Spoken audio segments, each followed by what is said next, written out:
Welcome to Watch Mojo, and today we're diving into the most unbelievable things that were captured during a live television broadcast.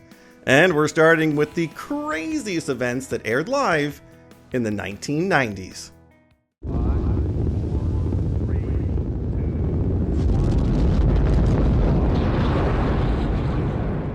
Welcome to Watch Mojo, and today we're looking at 10 of the craziest events caught live on TV in the 90s. Somebody's coming in through the back. In fact, there's a police officer. You can see him inside. For this list, we'll be looking at the most notable and startling incidents that were caught by live news outlets during the 1990s. We'll be excluding events where the aftermath unfolded through live coverage, including the infamous Oklahoma City attack. Did you happen to watch any of these live? Let us know in the comments below.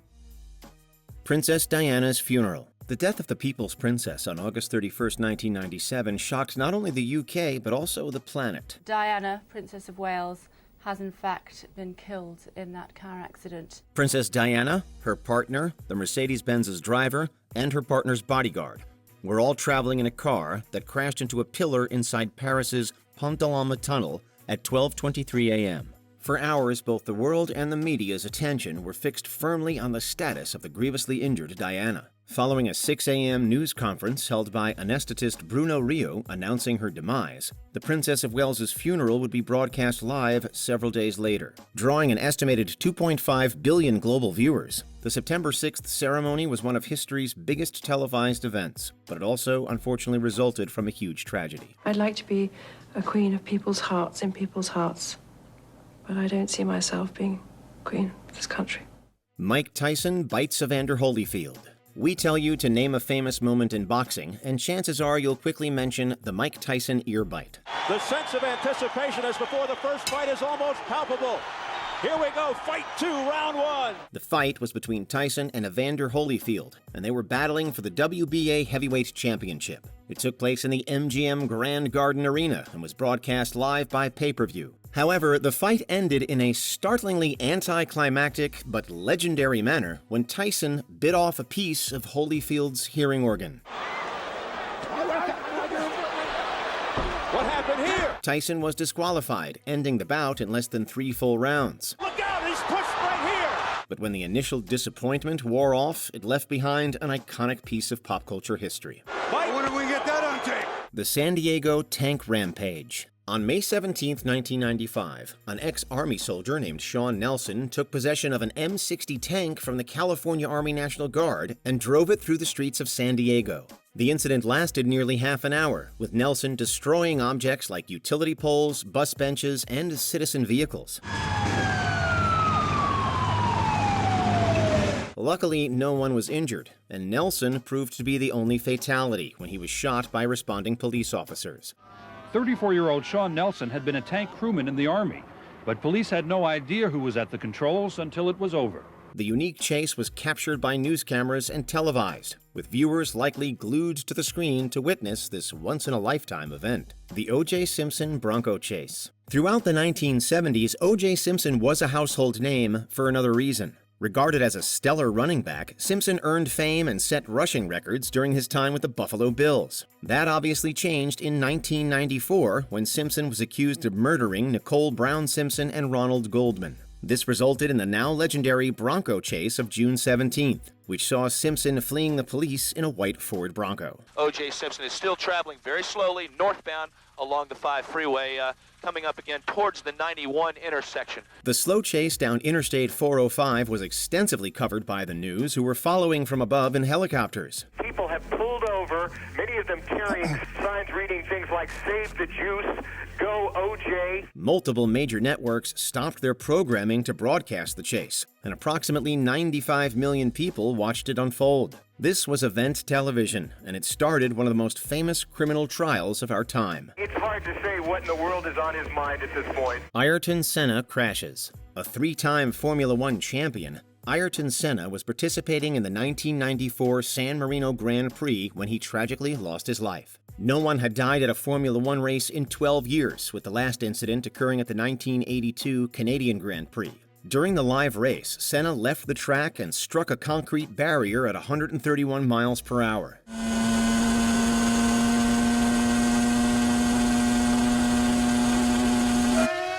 It was immediately obvious that something was wrong, as Senna wasn't moving in the car. An overhead helicopter captured the immediate aftermath, with medical personnel pulling Senna from the car and giving him an emergency tracheotomy. He was rushed to the hospital, but died later that night, having suffered severe head trauma. The Northridge earthquake. At 4:30 a.m. on January 17, 1994, Los Angeles was rocked by a massive earthquake that caused widespread destruction throughout the city, making it look much like a war-torn battlefield and resulting in dozens of casualties and thousands of injuries. The initial quake was not captured on live TV, as most people were asleep and cameras were not rolling. But we're including the live broadcast of KNBC, going on air just 3 minutes after the earthquake occurred. The footage shows Joe Rico in a rattled state as he gets the broadcast going, worries about his family, and even experiences a few major aftershocks, including one that shakes the camera. I personally have a lot of concerns for my family. Hopefully, I don't know, Michelle, if you can hear this, I hope you're okay. Here comes another aftershock. It's a chilling microcosm of the sheer panic that millions endured, and it serves as a crazy event in and of itself. The Waco siege. I'm afraid my mom thinks I've lost my mind. Moving in with a Bible study group. On February 28, 1993, federal agents and Texan law enforcers stormed Mount Carmel Center in Axtell, Texas. This was a compound belonging to a religious cult called the Branch Davidians. They were hoping to serve warrants stemming from the illegal stockpiling of weapons, but the raid instigated a deadly shootout. This in turn resulted in the Waco siege, which infamously culminated 51 days later when the compound burned to the ground. The fire was captured on live television, most notably by CNN, which broadcast some of the more famous visuals from that fateful day. It's startling footage depicting large explosions, a raging inferno, and thick black smoke towering into the air. This is a non-lethal form of tear gas, and the big question at the moment is, did the gas ignite this fire? 76 Branch Davidians, including leader David Koresh, died in the fire, igniting a ferocious controversy that still continues to this day. Hurricane Andrew. For many years, Hurricane Andrew held some rather unfortunate records. At the time, it was the hurricane that caused the most financial loss in American history, causing $27 billion in property damage. This is literally a painful experience. This sand is hitting us so hard that it feels like BB's hitting your skin. It was also the first tropical cyclone in 23 years to make landfall as a Category 5, and it would be the last for another 26 years. Forming on August 16, 1992, and lasting nearly 2 weeks, Hurricane Andrew was extensively covered in the media, with many channels capturing the unbelievable and unprecedented destruction as it occurred. I had no idea that this kind of power was possible. It's just, you hear about it, but once you experience it. It all makes for very sobering footage as water floods streets and human-made structures get battered, ripped away, and destroyed by the forces of nature. It was a beautiful lodge, but she's gone now. Gone? Hurricane Andrew flattened her flatter and flat. The Los Angeles riots. Years of racial tension and police brutality finally exploded, literally, on the evening of April 29, 1992. It began when the 4 officers charged with the beating of Rodney King were acquitted, sparking civil unrest in South Central Los Angeles. The violence and outrage spread from there and covered much of the greater LA area, resulting in 63 deaths, over 2,000 injuries, and $1 billion in property damage. We are going to wait and see what happens.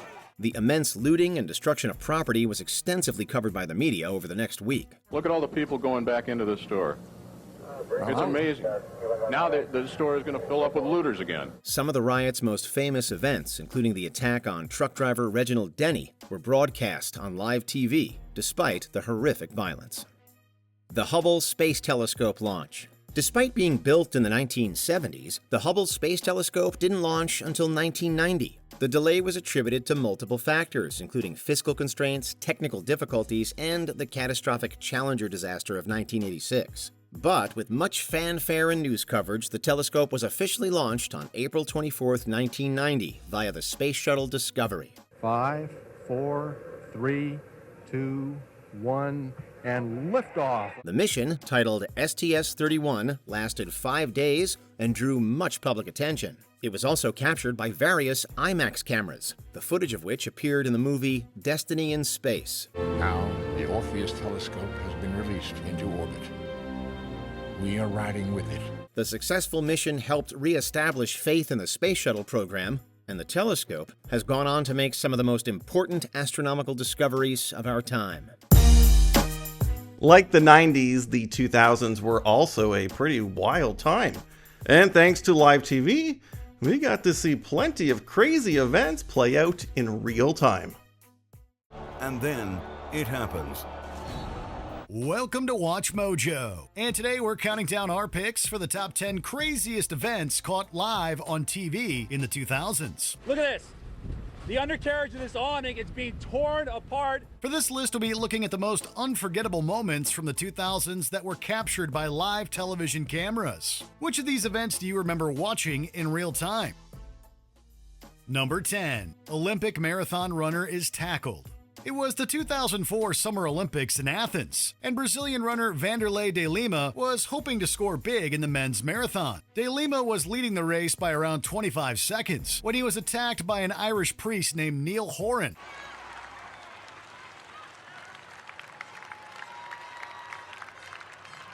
Horan, who is also referred to as the Armageddon Priest, had become infamous for disrupting sporting events to propagate his belief of a fast-approaching apocalypse. The Irishman shoved De Lima off the track and into the crowd, subduing him until he was pushed off by a spectator. As a result, De Lima lost his composure and the lead, eventually finishing in third place.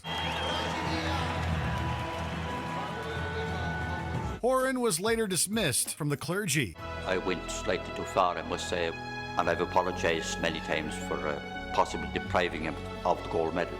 Number 9. Kanye West takes a jab at George Bush. Kanye West has always been a controversial and outspoken celebrity. On September 2, 2005, he took part in a concert for hurricane relief, a benefit show meant to raise money and awareness for Katrina relief efforts. The program was watched by over 8 million people, who helped raise $50 million for the cause. West appeared alongside comedian Mike Myers, only to deviate from the prepared script and go on a political tangent about the foibles of America. I hate the way they portray us in the media. If you see a black family, it says they're looting. See a white family, it says they're looking for food. He then stated that, which prompted visible discomfort from both Myers and Chris Tucker. Suffice to say, the incident put a weird asterisk next to an otherwise very productive night. George Bush doesn't care about black people. Number 8. Malice at the Palace. The beauty about live sports is that anything can happen. Not only is the game's outcome completely unpredictable, but so are the players' behaviors. The so-called Malice at the Palace occurred on November 19, 2004, during a game between the Indiana Pacers and the Detroit Pistons. With just about 45 seconds left, Pacers player Ron Artest fouled Piston Ben Wallace, prompting Wallace to shove him violently. Team tonight. Ben Wallace was fouled, and Wallace did. Wallace right at our chest. The result was complete pandemonium. The players got heated, and after a fan threw a cup at Artest, the fight spread into the stands. Just jumped over the scorer's table and is trying to get down to the bench.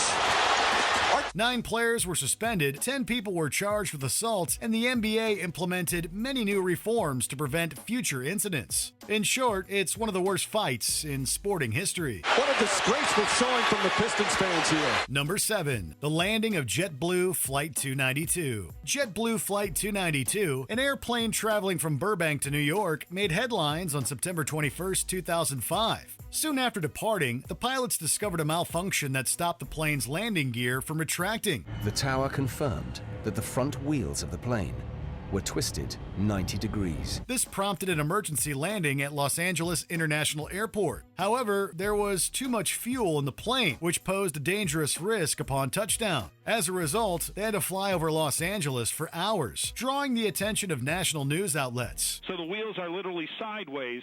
At this point in time, they hope to make a safe landing, but they do expect the front to probably snap. Many viewers, including those on the plane itself, tuned in to watch the developments. What could have been a fiery crash that cost lives ended up a safe, if rather sparky, landing. Luckily, no one was injured in the ordeal. There's the sparks that they predicted would occur. Number 6. The Balloon Boy. Coming in at the tail of the decade, the Balloon Boy story was a true adventure. It occurred on October 15, 2009, when a young child was supposedly trapped inside a balloon that was flying over Fort Collins, Colorado. What you all see right there is an experimental aircraft, that inside of which is a 6-year-old boy. The story became a live media sensation, and a huge rescue effort was put in place involving the National Guard. However, the boy was later found safe at home, leading many to conclude that the incident was a hoax. This was seemingly confirmed on that night's episode of Larry King Live, where the child in question said it was done for the show. We did this for the show. Man. The boy's parents received minimal jail sentences, although they were eventually pardoned by Colorado Governor Jared Polis in 2020. Today, Governor Polis pardoning Richard Heaney. Number 5. 2 news helicopters collide. On July 27, 2007, those watching the news in Phoenix, Arizona were met with a horrifying sight. A police pursuit was being followed closely by the helicopters of ABC affiliate KNXV-TV and independent station KTVK. At 12:46 local time, the 2 news helicopters collided live on air, leaving the news anchors back in the studio visibly confused. We're gonna pull out. We don't know what has just happened right there. The crash soon took center stage, as other news helicopters following the chase began reporting on it instead. This accident sadly proved fatal, as both pilots and photographers from the 2 stations lost their lives. Oh my God. It's Channel 3. An investigation was conducted by the National Transportation Safety Board, which concluded pilot error was likely at fault. And fortunately, at a tragic accident like that, it happened in the one place where nobody was really at the time. Number 4, the invasion of Iraq. At this hour, American and coalition forces are in the early stages of military operations to disarm Iraq, to free its people. The Iraq War was extensively covered in the media, and much of it was captured on live television. The invasion began in March of 2003, and viewers were given an uncomfortable glimpse into the realities of war. Gunfire echoed and explosions rocked the air, sending plumes of black smoke drifting into the night sky. It was a nightmarish scene, like something out of Apocalypse Now. I think it's fair to say in the 30 years that I've been covering these kinds of stories, General Shepard, I've never seen anything like this, of this kind of magnitude, on live television. For many, this footage served as the end of an era, or maybe the beginning of one. The drama continued throughout the months, as audiences were shown a televised documentation of Iraq President Saddam Hussein's statue being toppled on April 9th. A great roar came out from the cloud. There it goes. It is falling down to the ground. Number 3, the death of Dale Earnhardt. Watching the demise of a person on live TV is always very difficult to digest, but this tragedy was made even worse owing to the legendary status of Dale Earnhardt. He was a hero to many, including children, and watching him die in such a violent way was incredibly traumatic. Earnhardt was racing in the Daytona 500 on February 18, 2001, when he collided with 2 other racers, causing his car to spin out of control. He slammed into a wall at high speed and instantly suffered a fatal skull fracture. When he apparently got clipped by Sterling Marlin, Earnhardt crashed into the wall after being hit by Kenny Schrader. While he was quickly rushed to a nearby hospital, his tragic condition had already been captured in front of 17 million TV viewers. He was later transported to Halifax Medical Center, but efforts to revive him were unsuccessful. Number 2, Hurricane Katrina. Few other events defined the 2000s like Hurricane Katrina. The historic storm was international news, and millions tuned in from around the world to watch the latest developments. The winds have really picked up here significantly over the last half hour or so. Meteorologists informed viewers of its track and intensity, and surreal footage from New Orleans beamed the frightening realities onto televisions and computers. Buildings were completely ripped apart, while city roads were turned into deep lakes. It's hitting bad right now, Miles. Winds easily gusting to 100 miles an hour. Throughout the last week of August 2005, all anyone could talk about was Hurricane Katrina, and for good reason. Most of the city was destroyed, costing the lives of nearly 1,400 people and up to $125 billion in damage. Thousands make their way to the Superdome and Convention Center in hopes of being evacuated. Number 1, 9/11. It's hard to describe just how world-changing the events of 9/11 were to someone who wasn't there. Following the initial attack on the North Tower, the country came to a complete standstill as virtually every TV station turned their programming to live coverage of the event. One report said, and we can't confirm any of this, that a plane may have hit one of the two towers of the World Trade Center. And that's when the second plane hit. As viewers were glued to their television screens watching the North Tower billowing smoke, United Airlines Flight 175 flew right into the South Tower. The result was perhaps the most shocking and unbelievable image in the history of live television. You know, I cannot see behind that smoke, obviously, as you can either. Many TV stations devoted 24/7 coverage to the event, and it's estimated that about 2 billion people witnessed the attacks on that fateful day. This is just a horrific scene and a horrific moment. Live TV doesn't just capture history, it also captures raw emotions. And sometimes those emotions erupt live on air. We all lose our temper sometimes. Welcome to Watch Mojo, and today we're counting down our picks for the top 20 angry outbursts caught on live TV. For this list, we're looking at times people lost their cool on live television. This means that Bill O'Reilly's infamous We'll Do It Live meltdown will not be included, as it obviously did not air live. Do it live! I'll write it and we'll do it live! Number 20, frankly just bullshit. In late February 2020, convicted Illinois Governor Rod Blagojevich appeared on CNN to talk with Anderson Cooper. Blagojevich was serving 14 years in prison for soliciting bribes, a sentence later commuted by President Donald Trump on February 18, 2020. Blagojevich is playing up his prison time, referring to himself as a political prisoner and comparing himself to Nelson Mandela. Today, and that Sir, is the shocking fact. I just got to stop you. I'm sorry. As someone who's worked in South Africa Yes. and saw apartheid, the idea that you are comparing yourself to somebody who has actually been railroaded by an apartheid system is just nuts. Cooper rightfully calls this comparison offensive, but that's not all. As the interview goes on, Cooper grows increasingly resentful and impatient with Blagojevich's statements, and he eventually refers to his alternate universe of facts as bullshit. You do have an obligation to at least admit what you did wrong, and you refuse to do that, and you're creating a whole new alternate universe of facts, and that may be big in politics today, but it's still, frankly, just bullshit. This isn't the first time that Cooper has spoken his mind. Back on Anderson Live, he called the so-called human Barbie a dreadful person and cut the interview short. I try to be really polite to all my guests. I just think you're dreadful, and I honestly don't want to talk to you anymore, so I'm just gonna stop. Number 19, Dan Marino's freakout. In the 2000s, former Miami Dolphins quarterback Dan Marino co-hosted weekly football talk show Inside the NFL. When talking about golfing with Terrell Buckley, he had a wild freakout that came completely without warning. Playing golf, he told me that defense is After stumbling over his words, Marino slammed his fists into the table, startling those around him. Marino even seems to have caught production off guard with his little tantrum, judging by the camera's rapid movements, zoom-ins and zoom-outs. Hey, we all word up our messes sometimes. Mess up our words. Jesus. Number 18. Danny Dyer on David Cameron. English actor Danny Dyer is often typecast as the tough guy in movies and TV shows. Now we know why. So what's happened to that David Cameron who called it on? Let's be fair. I think you're referring to our former Prime Minister. While appearing on Good Evening Britain, Dyer began passionately discussing prior UK Prime Minister David Cameron and the issues surrounding Brexit. Where is the geezer?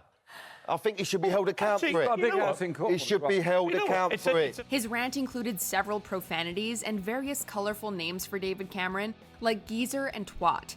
His passionate comments garnered some chuckles, while the opposition leader Jeremy Corbyn managed to keep a straight face. When he was done, he sat back in his chair, crossed his arms, and shook his head in disappointment. So he's not a fan of David Cameron then? Number 17, Weatherman's cold response. We all get a case of the winter blues sooner or later. It affects some people worse than others, even the meteorologists. Predicting the weather accurately is a multi-billion-dollar industry that can affect businesses and literally save lives. So there is a lot of pressure on weather forecasters, which might explain why they sometimes snap. In 2018, a Grand Rapids, Michigan meteorologist named Gary Frank let loose on one particularly cold day, venting not as much about the cold weather, but the reactions and expectations of his coworkers for constantly complaining about it. Well, because you guys are dragging me down. You guys keep... Well, every time I get done with the 7-day, you guys are like, oh, gosh, oh. Every time. His sarcastic rant includes mimicking his coworkers' disappointed sighs and suggesting maybe he should just misrepresent the weather to be warmer to make everyone happy. It's actually refreshing to see such human moments like this on the news. Doesn't matter what time I come on. 4:30, 5:30, 6:30, and then you expect me to be chipper for 5 straight hours. It's miserable. Number 16. Sam the cooking guy calls for silence. Hey, many of us get flustered and frustrated while cooking. Fortunately, our freakouts are not caught on live television. So we're making a Why won't you tuna? get all of it in We're there? making a tuna. Tuna's the second thing we have in our Please, house. Can I talk? While appearing on Today with Kathy Lee Gifford and Hoda Kotb, Sam the cooking guy grew tired of the host's constant interjections and firmly told them to pipe down. Pay attention 1 minute. Sam realized his mistake when his outburst was met with a painfully awkward silence, and he tried alleviating the awkwardness with some smiles and jokes. I was lying about your eyebrows. I think they're shabby. Right. All right. Okay, onion, I don't even know what it got. Cucumber. Unfortunately, that was an error he simply could not fix, and the rest of the segment proceeded rather coldly, with Gifford seeming particularly defensive. We take some feta cheese. I love to buy the block feta cheese. I can hear the crew back there going, this guy, it's his last day here for sure. They've been around a long time because they don't talk By the to way, us like that. can I point? Number 15. Marr kicks out conspiracy theorists. Live audiences are typically well-behaved, but sometimes you get the clown who just wants to make noise. We'd be able to attack this very bad disease that's attacking us. While Bill Maher was talking with U.S. Representative Sheila Jackson Lee, conspiracy theorists started loudly yelling from the audience. Boy, sometimes here at CBS, I wish the sound wasn't working. At first, Lee and Maher simply looked at them in amusement and cracked some jokes at their behalf, but then they kept going. This prompted Maher to stand up, colorfully inquire about the security, and personally run over to the conspiracy theorists to kick them out himself. This was met with loud cheers from the studio audience, so we think they were just as fed up with the troublemakers. I'll kick your ass out of here, too. Get her the out. What is going on here? Number 14. Anchor Untethered. Back in 2009, Drew Smith, a news anchor for SNN News 6 in Sarasota, Florida, had very little patience for poorly worded transcripts. After struggling to get through a story, Smith sighs in frustration and hangs his head in shame. In her will, Smith also intentionally omitted to provide for her spouse and other heirs, including future spouses and children, and other descendants. They will... After a brief pause, Smith brandishes his copy of the script and asks, "Who writes this stuff?" And asks either the crew or the viewers at home if they are as confused as he is. Are you guys lost like I am? Before continuing on, Smith seemingly answers his earlier question by stating, quote, "Some intern at NBC News Channel writes this crap." But we get it. Poorly worded news is confusing for everyone, and quality control is important. Some intern at NBC News Channel writes this crap. Number 13. Alexi Lawless speaks his mind. Sports commentators aren't one to mince words. If a performance sucks, they're going to tell you about it. And Alexi Lawless, a former soccer star and pundit for Fox Sports, certainly told us about it. It's dark days indeed, but this is a time for leaders to step up. And so to the supposed leaders, I will say this. All right. While covering a match between the Seattle Sounders and LA Galaxy, Lawless unleashes a barrage of insults against the national United States soccer team. He singles out specific people, including Tim Howard, Jeff Cameron, and Clint Dempsey, and says that those that he didn't single out, quote, don't even warrant a mention. Tim Howard. Tim, the Belgium game ended 3 years ago. We need you to save the ball now. Jeff Cameron, clean it up or let's get someone who will. Clint Dempsey, yeah, you're a national team legend. Now we need you to be a national team leader. And that's before calling them all, quote, soft, underperforming tattooed millionaires. We don't know if this is tough love or just straight up mean. You're going to continue to be a bunch of soft, underperforming, tattooed millionaires? You are a soccer generation that has been given everything. You are a soccer generation who is on the verge of squandering everything. Number 12. Let me talk, Carol. If this list proves anything, it's that meteorologists are hanging on by a thread. This outburst concerns Chad Myers, the severe weather expert for CNN. Okay, Not so as low of Chad, pressure, but Chad, Camille. Chad, Let me talk, Carol. Translate that for us. I don't know what that means. What does that mean? Well, if you would let me talk. While discussing Hurricane Katrina, anchor Carol Costello interrupts Myers and asks him to clarify the complex and technical terminology that he's using. Myers proceeds to yell, "Let me talk, Carol," and throws his papers on the ground in frustration. Costello and Myers both laugh the incident off, and Myers states that he was just having fun with Costello. It seems clear that they do this simply to diffuse the palpable tension, because Myers was obviously not having fun. He is stressed the heck out. All right. Carol. Thank you, Chad. All right, just having fun with you this morning. I know. All right. It's a stressful time, I know. Number 11, Andrew Dice Clay fights back. Live TV and comedians rarely make for a safe combination, especially comedians known for their provocative humor. It's ridiculous. I come on CNN, and the guy don't even know what he's talking about. Go ahead. When Andrew Dice Clay appeared on CNN, the anchor opened that Clay was a headline guy and asked him what it was like running a gym. You were a headline guy. I'm and still then a headline guy. You know what I mean? For a while you popped out. Now you're coming back. For a while you were actually running. You were running a gym. Tell us about that. Running a gym? Weren't you running a gym at some point? You're supposed to be a news guy. The comments greatly upset Clay, who stated that he is still a headline guy and never ran a gym. Following that, Clay launched into a tirade that involved numerous F-bombs and the very loud and very verbal disapproval of the production. You know what? Go yourself. You know what? All right. The whole network. We'll go back to talking about Art Carney. Our personal favorite bit has to be the anchor trying to segue into the next segment while Clay yells and swears off camera. Number 10, Weatherman flips out. This one was a question of priorities. We have viewers complaining already. Just go back to the show. No, we're not going back to the show, folks. This is a dangerous situation. In Dayton, Ohio, a local broadcast of The Bachelorette was interrupted by an emergency weather statement regarding an impending tornado. Midway through the broadcast, weatherman Jamie Simpson checked social media and saw that viewers were complaining about the interruption. I'm sick and tired of people complaining about this. Our job here is to keep people safe, and that is what we're going to do. This sent Simpson over the edge. He yelled at the viewers at home, went on a minute-long tirade, and called their reaction pathetic. Stop. Okay, just stop right now. It's not. I'm done with you people. I really am. This is pathetic. Viewers were not happy, and Simpson wasn't happy that they weren't happy. Basically, no one was happy. Number 9, burning with frustration. This is a hot one. Okay, not literally, but there is fire involved. Mika Brzezinski is the co-host of MSNBC's Morning Joe, a weekday morning political talk show. Back in 2007, Brzezinski grew frustrated with the constant coverage of Paris Hilton. Hold on a second. I'm going to make a point. We're not covering this, all right? Yeah, exactly. I'm done with the Paris Hilton story. She attempts to set her news documents on fire, saying, quote, "I'm done with the Paris Hilton story." When her co-anchor takes the lighter away, Brzezinski gets up and throws the papers into a nearby paper shredder. This is my Paris Hilton story.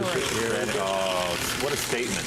That is a statement about the state of journalism in our country. You have changed the world, Mika Brzezinski. How can you give us... At least my world. When reflecting on the moment for a 10-year anniversary special, co-anchor Willie Geist called it, quote, a symbolic moment for the show, in that Brzezinski was refusing to air and discuss such trivial matters of celebrity. This is the way things have sort of been done. These are the things you've seen talked about in the morning. Yeah. They're literally going into a shredder, and we're starting something new. Yeah, and I'll tell you, Mika got called to the front office, and they were going to yell at her. No, I did get yelled at. Number 8, Charlotte Green quits on air. This rant by Alaska's KTVA anchor Charlotte Green went viral. Now, everything you heard is why I, the actual owner of the Alaska Cannabis Club, will be dedicating all of my energy toward fighting for freedom and fairness, which begins with legalizing marijuana here in Alaska. After reporting on the Alaska Cannabis Club, Green shockingly revealed that she was the owner of the Cannabis Club and quit on live TV. And as for this job, well, not that I have a choice, but I quit. Her resignation involved a lengthy speech, a well-timed F-bomb, and a dramatic walk-off camera. This left the other KTVA anchor stunned and literally speechless as she tried to recover from Green's colorful on-air resignation. We'll be right back. Pardon for us. The clip subsequently went viral, and Green found herself a bit of a champion within the marijuana industry. Unfortunately, her club was raided by police in 2016, and Green was slapped with a felony conviction and a $10,000 fine. Number 7. Ben Affleck gets worked up. Back in October 2014, Ben Affleck appeared on the talk show Real Time with Bill Maher alongside author and podcast host Sam Harris, and it didn't take long for the fireworks to really get going. The discussion veers towards the subjects of radical Islam and Islamophobia, and battle lines are quickly drawn. You're saying that Islamophobia is not a real thing, that if you're critical of something... Well, it's not a real thing when we do it. Right. Well, no, it really isn't. I'm not denying that certain people are bigoted against Muslims as people. Right. And that's a problem. Big of you. But why are you so hostile about this concept? It's gross. It's racist. Maher claims that Islam is the only religion that acts like the mafia, and Harris says that Islam at this moment is the motherlode of bad ideas. The Oscar winner then goes off on the two men, calling their assertions gross, racist, and ugly things to say. All this while sitting back in his chair in frustration and muttering "Jesus Christ" under his breath. So suffice it to say, he didn't agree with their opinions. You criticize the people who are doing it, not the Philippines. You know what I mean? Well, what if the people As a Filipino kid lives down the street from you, would have nothing to do with that. Number 6. Sue Simmons drops an F-bomb. There's something really funny about an otherwise professional news anchor breaking character and yelling out an F-bomb. At 11, paying more at the grocer, but getting less. We'll tell you how to get the most. The f*** are you doing? After reading through the news teaser for WNBC, Simmons could loudly be heard cursing off camera as the footage was rolling. Simmons was reportedly yelling at her co-anchor, Chuck Scarborough, who was distracted by his computer. Unfortunately, Simmons didn't realize that the segment was live. I'm truly sorry. It was a mistake on my part, and I sincerely apologize. She later apologized to the viewers for her outburst, but really, more people were probably amused than offended. Seeing that boat drift in silence following her F-bomb is just comedic gold.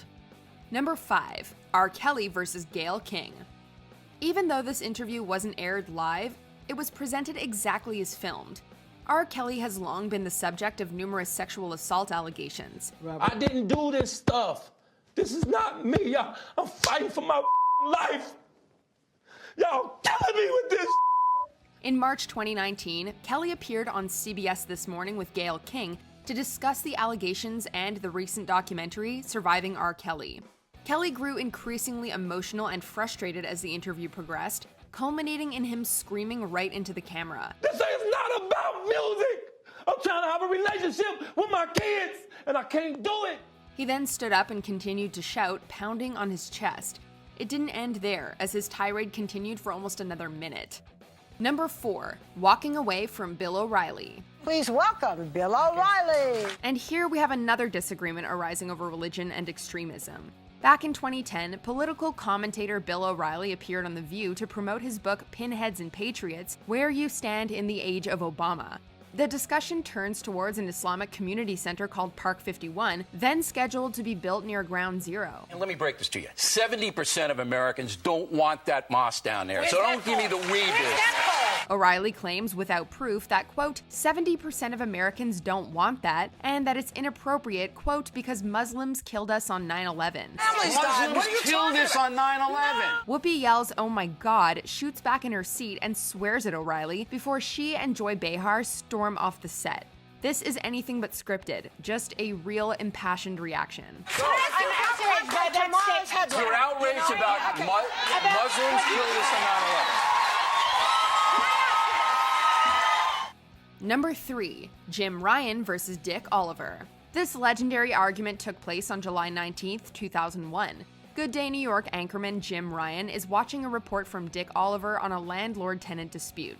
It's pretty normal everyday stuff, until it isn't. All right, it's back to you, Jim. Ollie, don't let her go away. What, does she have a response to that? Is she still there?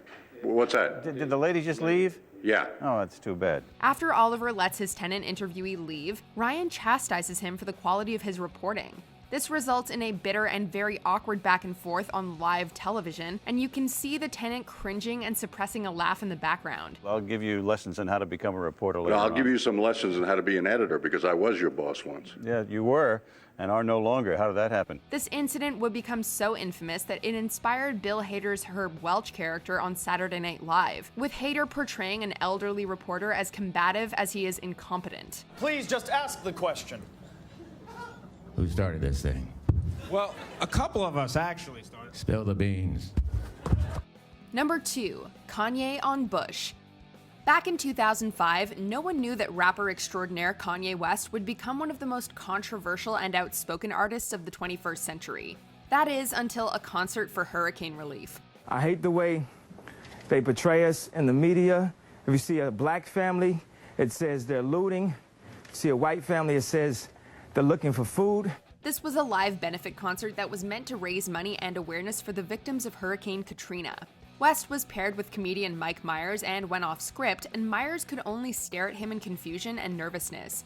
He knew something was coming, and something indeed came. George Bush doesn't care about black people.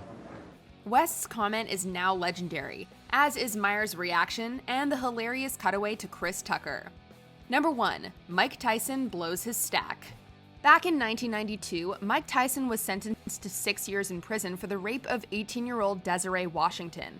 This topic was brought up years later in 2014 when Tyson was visiting Toronto's CP24 news channel on a promotional tour after meeting with the city's then mayor Rob Ford. And the mayor, and this is the first time probably in the history of Toronto where the mayor is bigger than the whole city. You know, he's the biggest celebrity than everybody in the city. Everybody wants to see the mayor, and he's a really dynamic character. News anchor Nathan Downer broaches the idea that the mayoral meeting could possibly have interfered with Ford's election race, as Tyson is a convicted rapist. I don't have no comment to that, you know, because it's negative, and you're being negative, and I met the mayor, right, and nothing they can do about it. And Tyson is not happy. He initially responds in a seemingly controlled manner before utterly and profanely losing his composure multiple times, eventually calling Downer, "It's more nerve-wracking for me to hear talking to a rat piece of shit like you." Come on, Mike. Downer reminds Tyson that they were on live TV, but he doesn't seem to care, like, at all. We're gonna wrap up this interview. Thank you for coming in. Okay, get ready, because we're going to check out some high-speed car chases that played out on live TV and kept viewers glued to their screens. An erratic driver gets stopped in his tracks, then busts a dance move right before officers bust him. Welcome to Watch Mojo, and today we're looking at 10 intense car chases caught on live TV. This is so dangerous for everybody out on the road right now. For this list, we'll be examining the most thrilling, bizarre, and craziest vehicle pursuits that the police have been involved in to ever be broadcast on TV. Do you remember seeing any of these live? Quick tip. Some runners don't know when to give up. In June 2001, Deputy Tiffany Murphy realized the sedan near her had been reported stolen and drove after it through Indianapolis, Indiana. So imagine the driver's surprise when Deputy Tiffany Murphy suddenly appeared on his tail. The 16-year-old driver refused to pull over and a chase began. After Murphy called for support, one officer attempted to throw spikes under the sedan's wheels, only for the teenage driver to veer onto the grass, knocking off the vehicle's bumper. With no control and going too fast, the car sailed off a bank before flopping into a retention pond. Approaching the water, into the air, into the lake! The teen then tried to escape by swimming in the water, but his skills let him down as officers armed with dogs on the other side forced him to give up. As he thrashes toward the shore, the perp gets ready to continue his escape on foot. But officers have other plans. The long pursuit.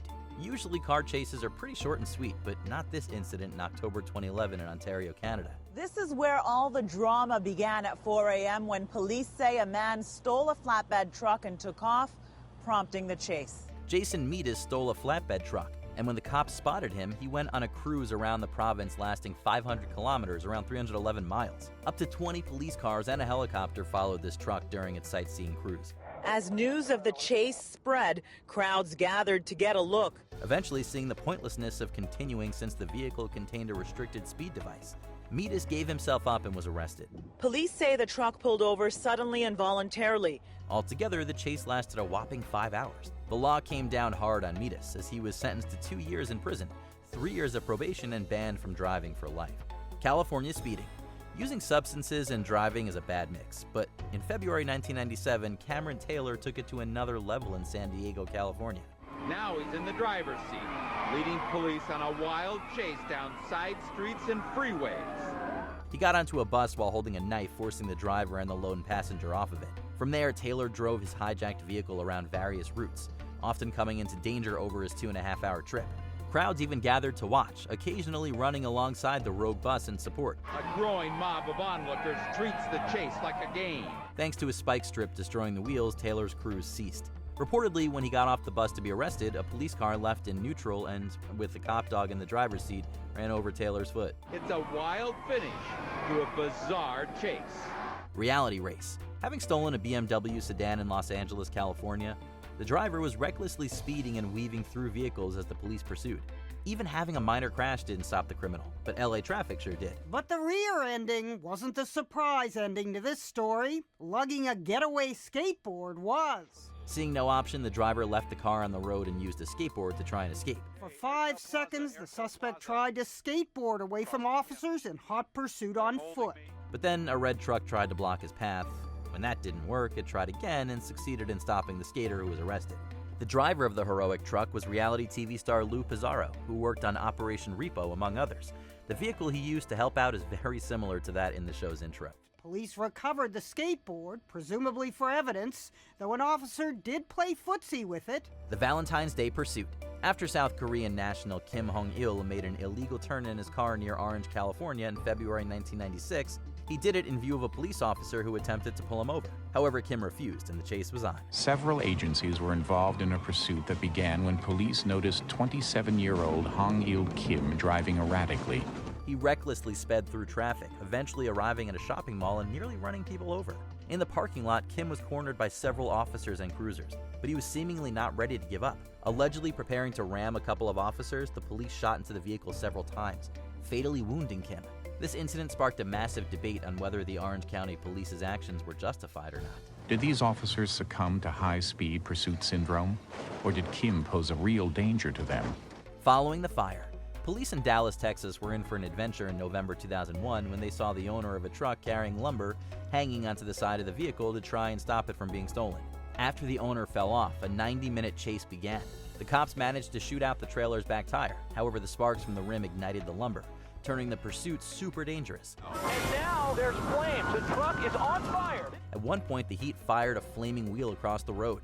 The police even opened fire to stop the chase. To save himself, the driver shook the vehicle to cause the lumber to block the way behind. Lumber spilled all over the roadway. But with a firearm wound, he decided to give himself up. Police rush in. He's on the ground, and it looks like they've got him.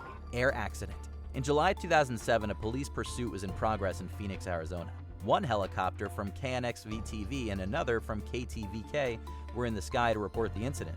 As Craig Smith was reporting live on the pursuit for KNX-VTV, the feed suddenly became corrupted and horrifying noises could be heard. We're going to pull out. We don't know what has just happened right there. The two helicopters had collided and fallen out of the sky, landing in a secluded area. The 4 people aboard the aircraft, KNX-VTV pilot Smith and photographer Rick Krolak, and KTVK's pilot Scott Bowerbank and photographer Jim Cox all perished in the terrible accident. Investigators believed pilot error was the cause as they had to watch radio transmissions, fly the helicopter, and report the news simultaneously. And fortunately, at a tragic accident like that, it happened in the one place where nobody was really at the time. The Killdozer. For years, Marvin Heemeyer had been battling zoning issues with the Planning Commission of Granby, Colorado. Having gone through the legal routes and not gotten the answer he desired, the muffler repair shop owner used his welding skills to outfit a bulldozer into a rampaging tool of destruction. Just received a 911 call reporting that there is an out-of-control bulldozer. In June 2004, Heemeyer took his Killdozer through Granby, where he destroyed 13 properties, including the town hall, the newspaper office, and the house that belonged to a former mayor. He even exacts revenge on the home of the town's former mayor. Heemeyer's rampage cost an estimated $7 million in damages and lasted 2 hours. Heemeyer had enough supplies to stay in the contraption for a week, but after the damaged bulldozer became stuck in a hardware store, Heemeyer took his own life. The bulldozer grinds to a halt under the rubble of a steel building. Its engine has called it quits. Armored assault. In May 1995, Sean Nelson drove into the California Army National Guard in San Diego without a problem. Little did the guards know Nelson, a former soldier, had fallen on bad times due to addiction issues and losing his plumbing business and house. 34-year-old Sean Nelson had been a tank crewman in the Army, but police had no idea who was at the controls until it was over. He found an M60A3 tank, broke the padlock, got inside, and drove it away to cause havoc in the neighborhood. but he reportedly made sure not to harm people. It was bizarre enough to appear almost comical at times. Dozens of cars were flattened during a 6-mile rampage, as well as the destruction of traffic lights, utility poles, and other infrastructure. Police eventually got onto the tank and opened it up as Nelson spun the top to shake them off before he was fatally shot. If Nelson hadn't hung up himself, police said, another tank might have been the only way to stop him. The White Bronco. Days after the bodies of Nicole Brown Simpson and Ron Goldman were found in June 1994, the police in Los Angeles, California expected former football star O.J. Simpson to turn himself in to be charged for his ex-wife and her friend's murder. Instead, he went on the run. Reuters is reporting that the police tracked O.J. Simpson through his cellular phone. This sparked the most iconic police chase in history as Simpson, in his white Ford Bronco driven by his friend Al Cowlings, attempted to outmaneuver 20 cop cruisers. 95 million folks tuned in to watch the astonishing chase over 2 hours. It has a lot of mitigating circumstances because of the high profile of the proposed suspect that's inside the vehicle, which could possibly be and appears to be at this time O.J. Simpson. Some broadcasters showed a split screen, one side the epic chase and the other a sporting event. Eventually, Simpson stopped at his Brentwood home, called his mom, drank some juice, then was arrested. Al Cowlings and O.J. Simpson through 2 counties through his home, and finally to arrest tonight. Okay, we're going to end things today with a whopping 50 of the creepiest things ever captured on live TV. Watch at your own risk. Between takes, he might find him skydiving or motorcycling. Please welcome Rodney Alcala. Welcome to Watch Mojo. Today we're counting down our picks for the strangest and most disturbing occurrences that were captured live, which shocked or worried viewers at home. We'll be disregarding any creepypastas and fake occurrences like the Wyoming incident.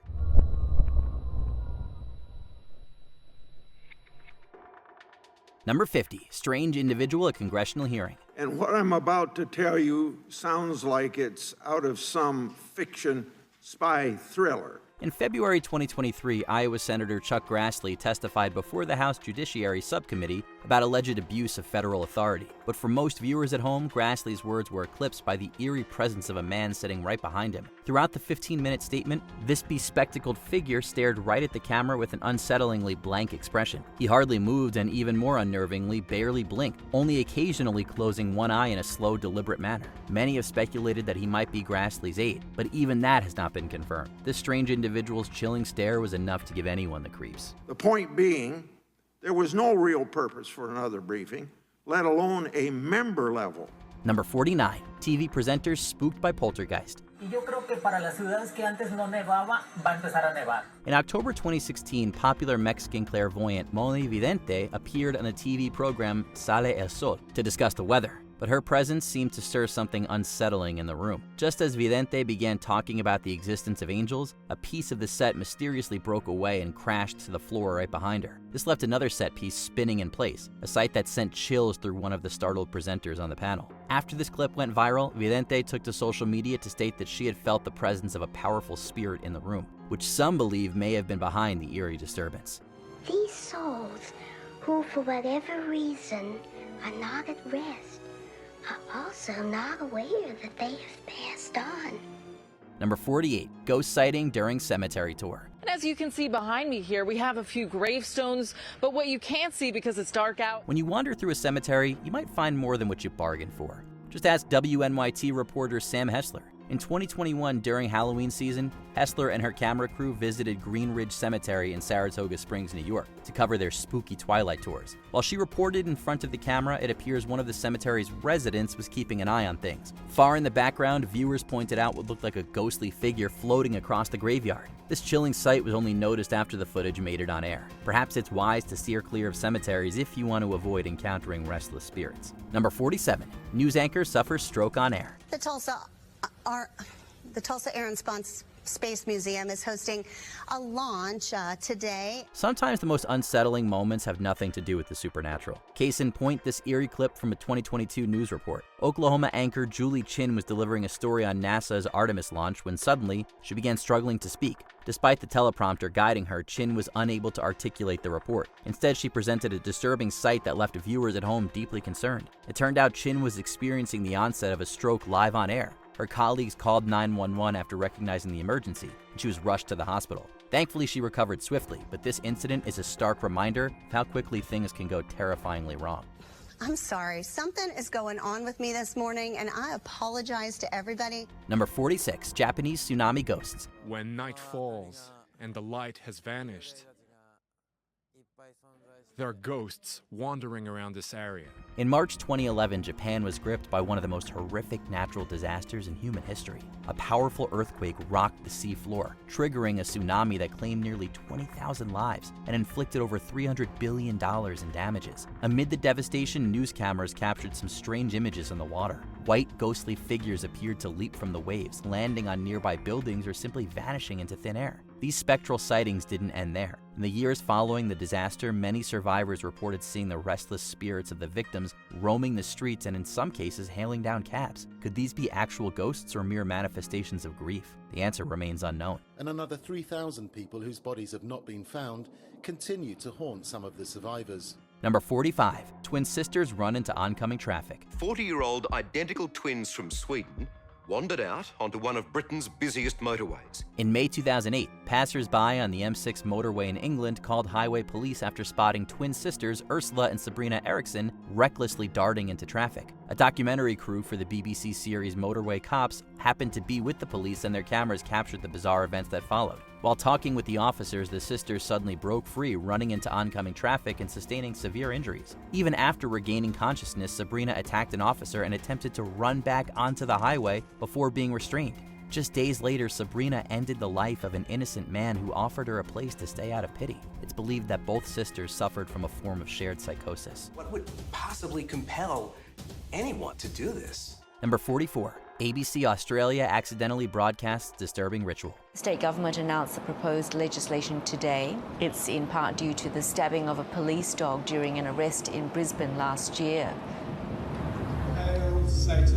Audiences who tuned into ABC News Australia in August 2021 were in for a spine-chilling surprise. During a segment by anchor Ivani Young on proposed animal legislation, the feed abruptly cut to an unsettling scene. 3 figures wearing black robes stood in a dimly lit red room, with one of them ominously uttering the words, "Hail Satan." The eerie snippet quickly spread across social media, sparking wild speculations of a calculated move by ABC. However, Young later clarified that it was an accidental glitch, showing footage from an earlier segment discussing a push for Satanism in Australian schools. Talk about an unexpected brush with the underworld. A small group of religious rebels plan to do the devil's work inside classrooms.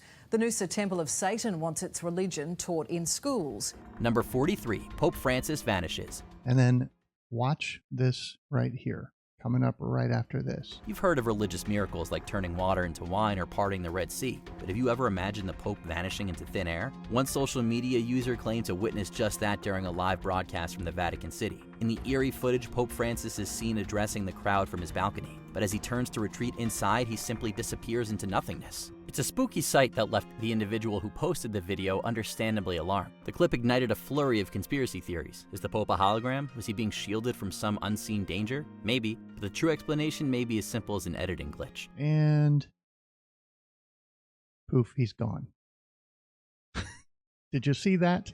Number 42, live magic trick gone wrong. A magic trick didn't go quite as planned on live TV in Poland. Magic tricks are dazzling to behold, but they can sometimes be a nightmare for participants. Just ask Polish TV presenter Marzena Rogalska. In 2016, magician Marcin Poloniewicz joined Rogalska on her morning show, Question for Breakfast, and invited her to try the nail-in-a-bag trick. After smashing his own hand on an empty bag, Poloniewicz guided Rogalska's hand to another bag and slammed it down hard. To their horror, this bag held the hidden nail. You only need to hear Rogalska's cries of agony to know just how terrifying a moment it was for her. Fortunately, Rogalska was fine. Thankfully, she emerged with only superficial wounds and was able to forgive Poloniewicz for the incident. Że rozszalał się internet i że okropnie hejtujecie tego człowieka, który przecież tego nie chciał. No przecież nie chciałeś. Number 41, TV reporter nearly struck by lightning. Being a TV journalist can sometimes be life-threatening. Reporters often find themselves in the midst of danger when covering harsh weather, natural disasters, and conflict situations. Matt Rodwald of Fox 10 in Arizona experienced such terror firsthand. While reporting on a monsoon storm in Phoenix, a lightning bolt struck the ground just across the street from him. A few feet closer and it easily could have harmed him and his camera crew. Despite this hair-raising encounter, Rodwald returned to his post and finished the live report. When the clip surfaced online, viewers were genuinely terrified for Rodwald and voiced their anger at the network for sending him out during such a major storm. We've seen sheets of wind come through here, and probably about 2 minutes before we hit the air, a very strong lightning strike. Number 40, Rubsy's paranormal live stream.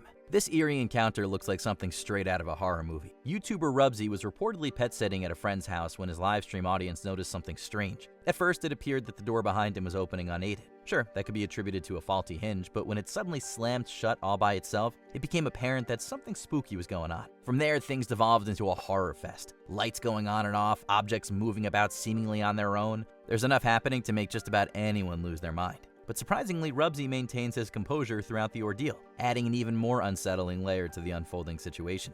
I don't know what to do. Like I said, I don't think you should go fucking do. Number 39, 2002 Falun Gong hijackings. The spiritual movement Falun Gong gained notoriety in China after they were branded a heretical organization by the government in 1999. By the end of the 1990s, he had tens of millions of followers in China. The communist leadership saw that as a threat to its own grip on power and banned the movement. After years of physical protests and arrests, the group took their descent to the airwaves. In 2002, they hijacked state TV broadcasts, airing a film accusing the Chinese Communist Party of oppression. The film also claimed that the government staged certain events to give the group a bad image. Such anti-government messages are far from the norm in China, so they understandably left a lot of viewers stunned. 他们摆脱了李洪志的精神控制之后，精神面貌焕然一新，以积极的态度来对待生活。 The duration of these interruptions varies depending on who you ask, but they occurred multiple times throughout 2002, even once cutting off the FIFA World Cup finals. Number 38, a nearly fatal collision. News reporting can be a dangerous job, though seldom is it so unexpected as this case. KTVU correspondent Alex Savage was covering an unrelated incident alongside a San Francisco highway when an out-of-control automobile nearly smashed into him. Went off the tracks, and obviously it was a chaotic and confusing situation. As he leapt out of the way, the disoriented camera tilted and eerily settled on one of the tire's loose hubcaps. If that image of the crash's aftermath wasn't chilling enough, Savage's later reflections on the moment might be. Scary. It's scary. Okay. It's all right, Alex. It's okay. You collect your thoughts. We're just thankful to see you and Chip. Glad you're okay. He commented that his choice to go right instead of left was split second. The footage is a hair-raising reminder that the forces threatening our mortality are often only moments away. Just listen to Savage's shaking voice just moments afterward and you might be robbed of peaceful sleep. Number 37, Wendy Williams passes out. This moment might hug the line between scary and creepy, but it's disturbing in either case. During what was supposed to be a fun Halloween-themed intro, veteran TV personality Wendy Williams suddenly lost control of her motor functions. She stumbled backwards in wide-eyed horror, inexplicably dropping to the floor. Get started. Our first caress.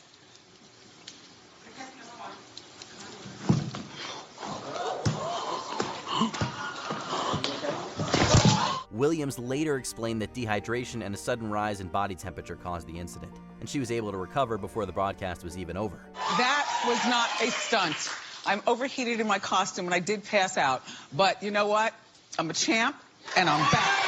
Though the incident was ultimately minor, the host definitely didn't know that at the time, and we can see that frightened uncertainty in her expression. And if you watch the clip without context, she almost looks possessed. Initial creepiness aside, we agree with Wendy's self-assessment of herself as a champ. Kevin said, you know, baby, I know you can do it.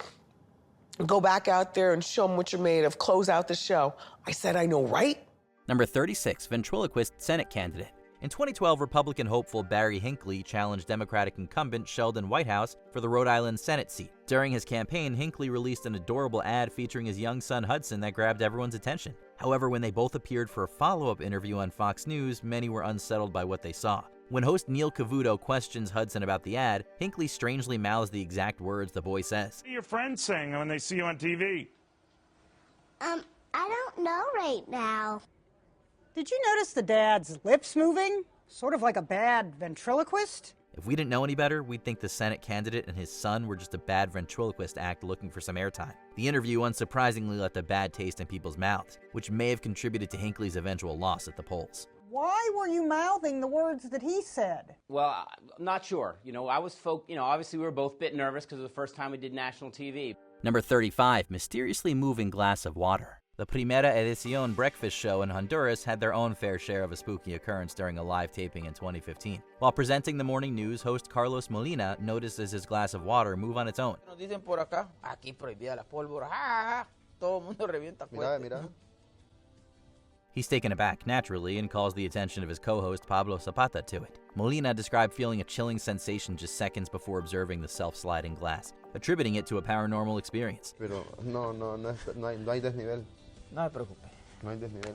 Viewers were a bit more skeptical, however, speculating that it was likely a prank on the hosts by their co-workers. This notion has since been dismissed by Molina, who countered that when he tried to move the glass afterwards, it remained stuck to the table. Number 34, blue light in New York City.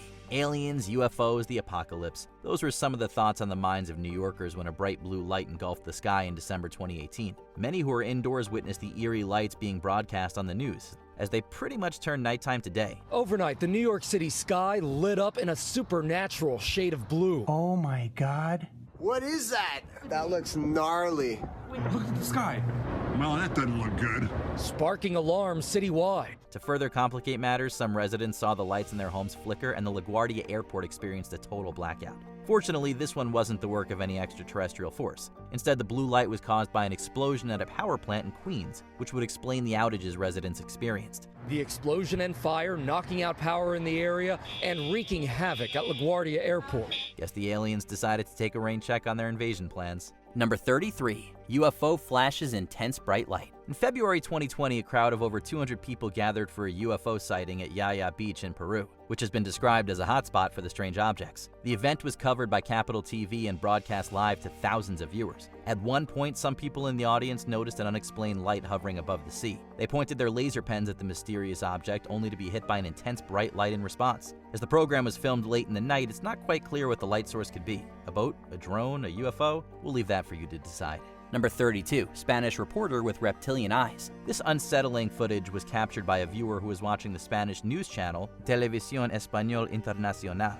Towards the end of the piece, the reporter blinks repeatedly, and for a brief moment, a second set of eyeballs appears over his closed eyelids. I'm looking at this reporter, and I noticed something about his eyes at the very last minute. According to the viewer, this was possible proof of the reporter being an anthropomorphic reptile camouflaging among humans. The actual explanation, however, may be a lot less fantastic. Some internet users speculated that the reporter may have been wearing contact lenses, which made him blink often. There it is, the blink.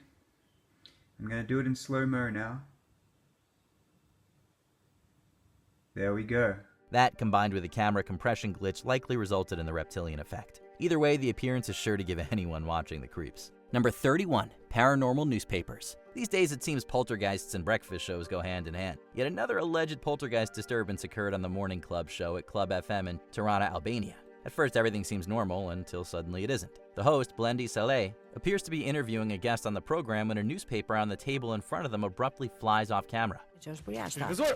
What makes this particularly disturbing is that the two are the only ones sitting in the booth and there aren't any doors open or windows in sight. Wow. So what exactly could have thrown the newspaper in the air? Understandably, Saleh and his guest are dumbfounded. Wow. Wow. Phantasm? And frankly, so are we. Number 30, TV solidarity. In September 1985, Polish audiences who tuned into the popular crime show, 07 Goście, were met with strange inscriptions superimposed over the broadcast. The message read, "Enough price increases, lies, and repressions. Solidarity Torun."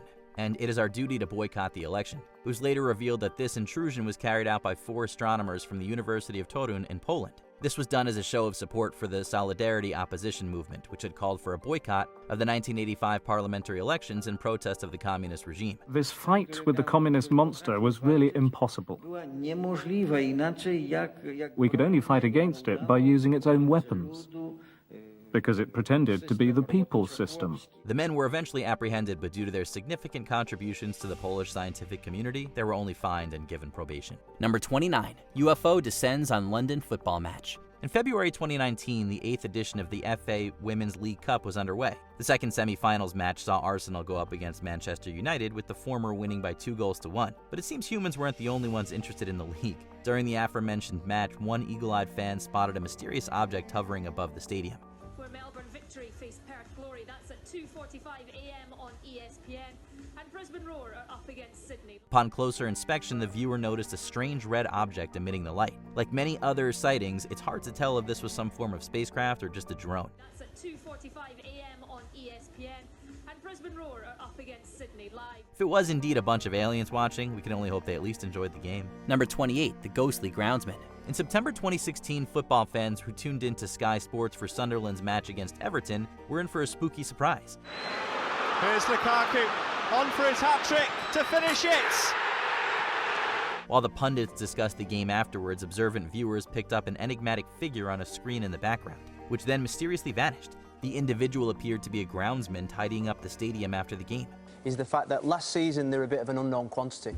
Nobody really set up to play to nullify the strengths. This season, I think teams are ready for them. Moments later, a similar phenomenon occurred with another figure. Fans who spotted the ghost groundsman took to social media to voice out their perplexity. This could have been two phantoms caught on camera, or just stock footage of the stadium being played on a loop. If only we knew which. Number 27, Flemish secession hoax. In 2006, the Belgian TV station RTBF orchestrated a hoax that caused quite the stir in the French-speaking parts of the country. On December 16th, they interrupted a broadcast on one of their channels with an urgent announcement that the Flemish Parliament had declared independence from Belgium. The piece appeared genuine, including interviews with politicians and a fake evacuation of the Belgian royal family from their palace. To top it all off, they showed footage of crowds cheering and waving the Flanders flag. The result, more than 2,000 worried people flooded the station's hotline with calls, and their website eventually crashed. 30 minutes later, RTBF admitted that the report was a hoax. Number 26, mystery voice interrupts Queen Elizabeth's funeral. The 2022 state funeral of Queen Elizabeth II was one of the most watched TV broadcasts in British history,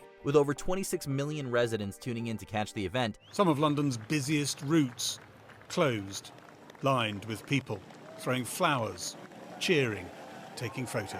Those who watched the funeral on ITV may have picked up a mysterious voice as the Queen's hearse made its way to West London. For a few seconds, a female voice can be heard whispering about death and being trapped. Death is irreversible, and the fact that she's trapped. As you can see. Soon after, social media erupted with speculation about where the sound could have come from. One notable theory surmised that it was possibly the voice of the late Princess Diana. However, according to certain sources, it was simply that of a guest being picked up by the presenter's microphone. Number 25, the Playboy Channel religious message. The last place you may expect to find the gospel is on the Playboy Channel. So we can imagine how stunned Playboy audiences were on Sunday, September 6, 1987, when a broadcast of the adult film 3 Daughters was interrupted by religious texts. Listen, I'm a little flabbergasted by this whole thing. The message came from the Bible verses Exodus 28 and Matthew 4:17, which warned them to repent and keep the Sabbath day holy. Safe to say that someone wasn't pleased with all of the unholy viewing going on. I know that she wants...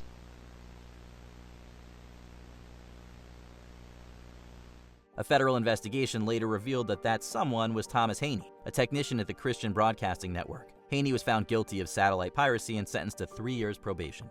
Number 24, the Great Tantra Challenge. In March of 2008, audiences in India bore witness to a bizarre showdown. Author and self-proclaimed rationalist Sainal Idamaruku dared the tantric guru, Surinder Sharma, to kill him live on television. Sharma had bragged during a prior panel that he could take a person's life within 3 minutes using his mystic powers. Idamaruku then decided to put him to the test, volunteering himself as tribute. For several hours, Sharma seemingly invoked supernatural forces to take Idamaruku's life to no avail. At one point, the tantric claimed that his subjects served a more powerful god, to which Idamaruku reported that he was an atheist. The challenge was reportedly watched by hundreds of millions of viewers, all of whom witnessed Sharma's epic fail. Number 23, Captain Midnight. For 4.5 minutes on April 27, 1986, HBO experienced a signal intrusion that was caught by viewers along the East Coast. While showing the 1985 film The Falcon and the Snowman, the feed abruptly cut to a blank screen with a strange text across it. The message appeared to have been sent by an individual named Captain Midnight, who didn't seem too pleased with HBO's subscription fees. An objection to the price HBO is charging dish owners for access to its recently scrambled programs. The signal got weaker, then, after 4 minutes, the movie resumed. The incident was investigated by the FCC and FBI, resulting in the arrest of John R. McDougal. McDougal owned a satellite dish which was struggling due to the cable channel's high rates. His protest earned him a little infamy as well as a $5,000 fine. McDougal confessed to the FCC TV cops. And although the agency says his action, if it disrupted military or telephone communications, could be a very serious business, in this case, he'll get off with a $5,000 fine. Number 22, Samuel J. Seymour's Secret. The CBS game show I've Got a Secret featured a panel of celebrities trying to guess a contestant's secret. Most of these were funny or embarrassing, but on February 9, 1956, 95-year-old Samuel J. Seymour strolled onto the set with a chilling account. Would this person have ever been president of the United States? Was he ever president, this man? I think he was once.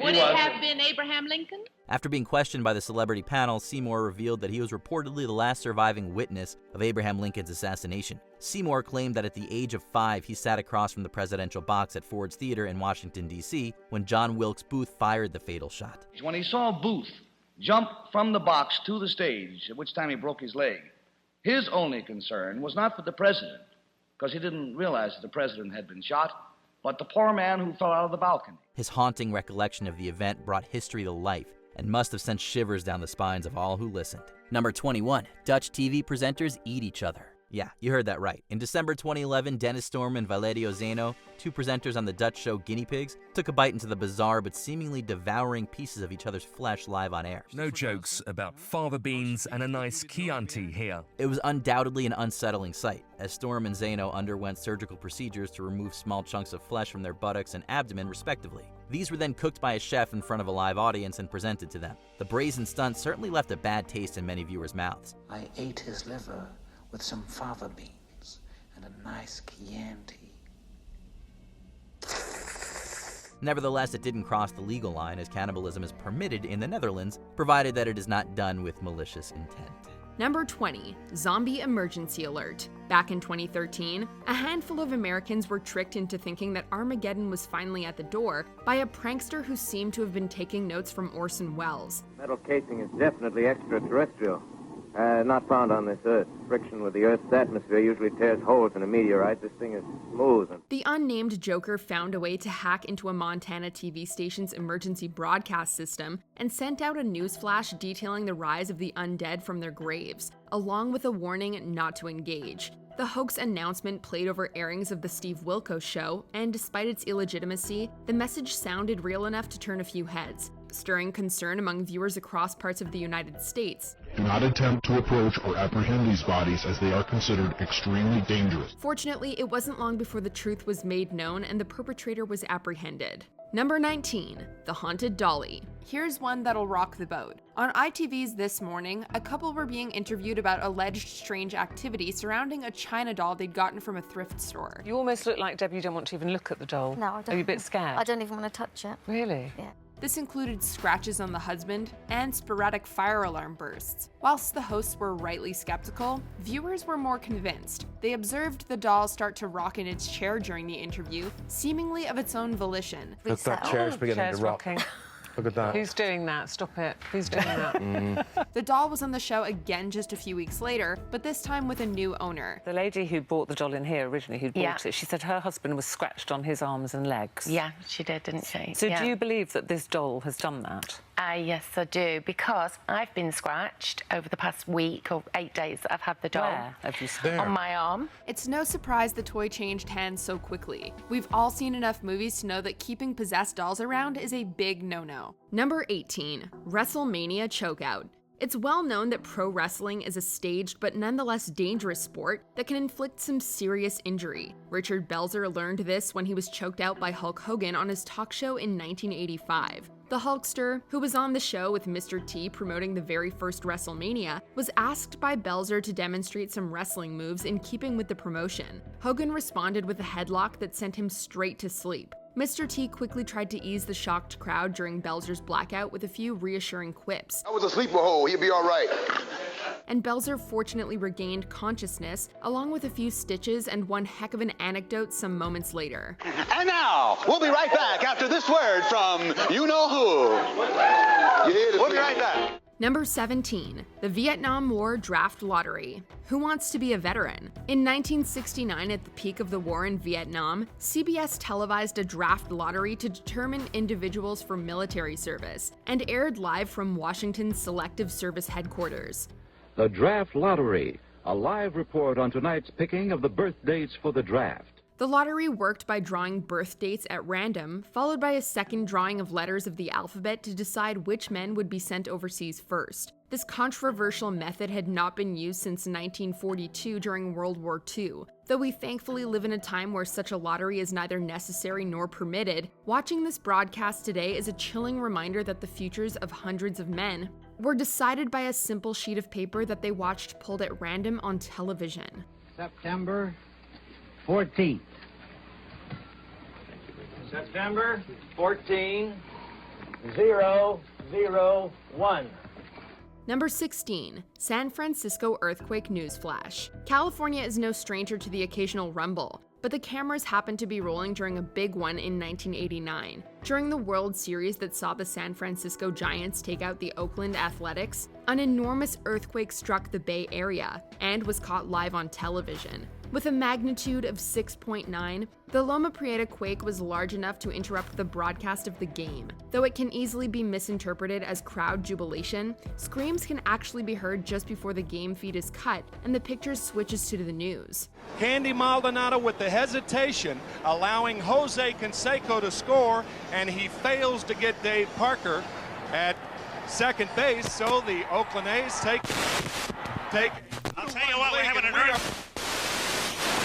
Though the stadium was able to withstand the tremors, the rest of the city was subjected to major power disruptions, blackouts, and property damage. The downtown section of Santa Cruz is basically gone. All the old brick, unreinforced buildings have collapsed. This is a department store called Ford's. It collapsed. The second story came down into the first floor, trapping several people inside. Number 15, Czech TV's Panorama prank. What a bombshell to drop. In 2007, as viewers of Czech television's program Panorama were treated to a beautiful shot of the mountain, the tranquility was soon ruined by a blinding white light and the unmistakable sight of a mushroom cloud. Podle mluvčího České televize Martina Krafla byly záběry velmi nevhodné a mohly vyděsit velké množství lidí.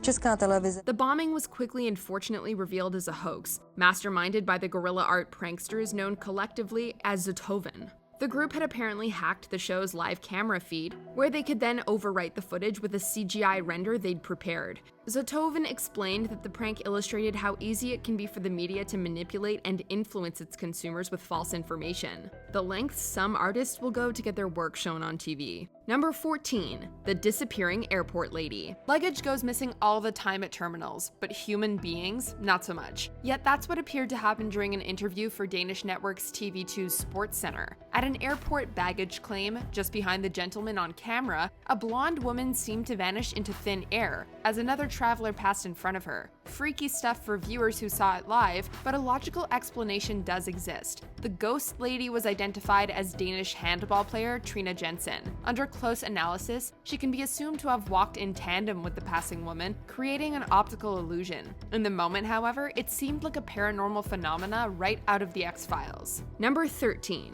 talk show possession.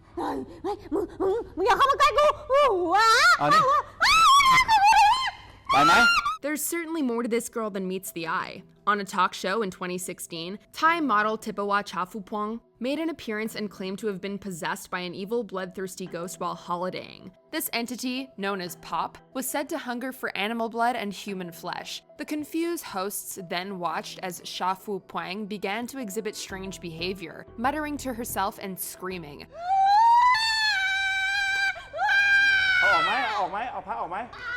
Most viewers were disturbed by her behavior, but not so much sold on it. Many called it suspiciously convenient that Pop took hold on live television. Regardless, it hardly made for comfortable viewing. Number 12, prayer phone-in possession. Chafupong's live actions may have been uneasy to the eyes, but this next example of on-air possession proved to be an assault on the ears. We've got our first caller, inshallah ta'ala.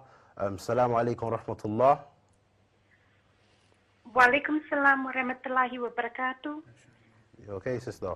This religious live show encourages viewers to call in and receive advice and guidance from a holy sheik. One such phone call was made by a woman in 2011, claiming to have been overtaken by a demonic entity known colloquially as a jinn. Also,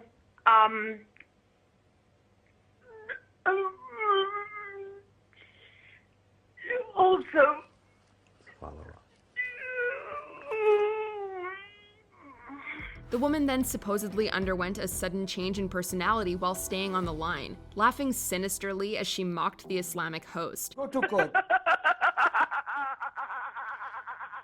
The sheik proceeded to banish the demon with an impromptu exorcism, and the bizarre episode was done. Whether it was fake or genuine, it was certainly creepy. Number 11. Los Angeles EBS. 1992 was the year Los Angeles descended into chaos as riots erupted following the acquittal of the officers behind Rodney King's heavily publicized abuse. We saw what we saw, and what we saw was a crime. You got another white jury saying that it's okay for white cops to beat up black people, and that's racism American style, and it's been that way from the get.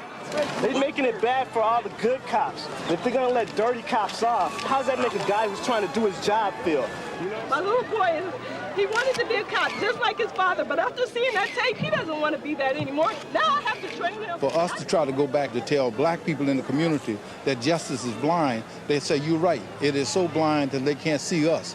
It is so blind to whenever something happens to one of us, we get the max. King's ruthless assault at the hands of the LAPD was videotaped and broadcast a year earlier to massive outcry. During the riots, as angered citizens looted stores and destroyed public property, an emergency broadcast was sent out across all of LA County's biggest TV stations to inform the public of the carnage. In the message, an emergency curfew was announced to be in effect from 6:45 p.m. onward. This is the activation of the emergency broadcast system for LA County.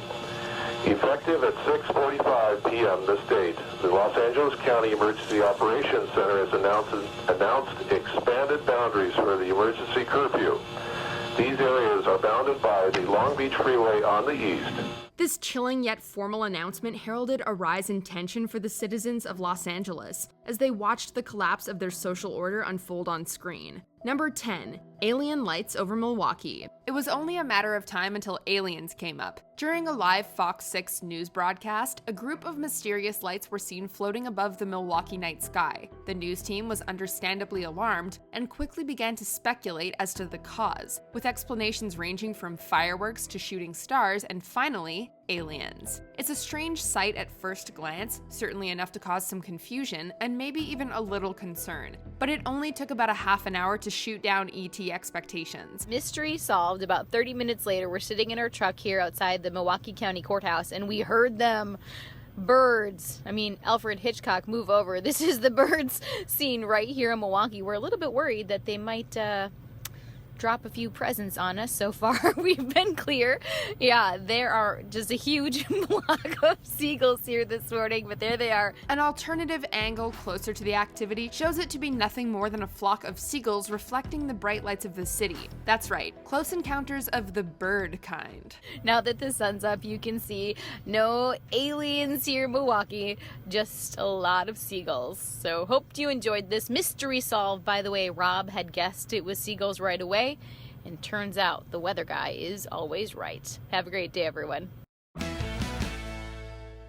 Number 9. The Australian Mayday Incident. While not technically a live event, these issues with broadcasting happened in real time. During the airing of an episode of the documentary series Mayday, the audio from a previous news broadcast somehow replaced some of the original show's audio. This eerie new soundtrack was a looping soundbite of a Halliburton truck driver reacting to his convoy being ambushed in Iraq. For 6 freaky minutes, everyone at home watching was subjected to the driver repeating, "Jesus Christ, help us all, Lord," over and over. Jesus Christ, help us all, Lord. Jesus Christ, help us all, Lord. Jesus Christ, help us all, Lord. Jesus Christ, help us all, Lord. Jesus Christ, help us all, Lord.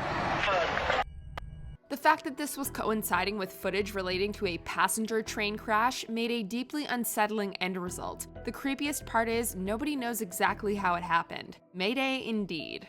Number 8. Jamaican ghost attack. In 2010, a Jamaican news crew investigated reports of an alleged poltergeist attack on a young boy in Spanish Town. The boy claimed he was being pestered by a poltergeist known in Jamaican folklore as a duppy, and that this specter was a recently deceased friend who was now haunting him post-mortem. Touch her? Tell me when I touch her. Am I touch her? Am I touch her foot? In the roll it. Yeah, what?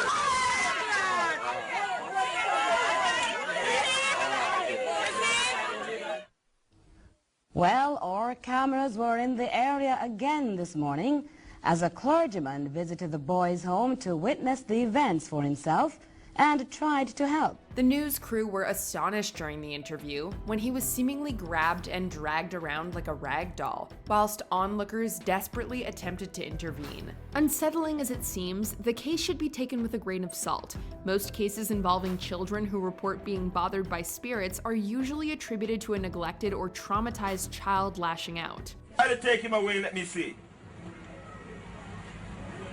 Oh, you're afraid, you're a coward. You're not doing nothing.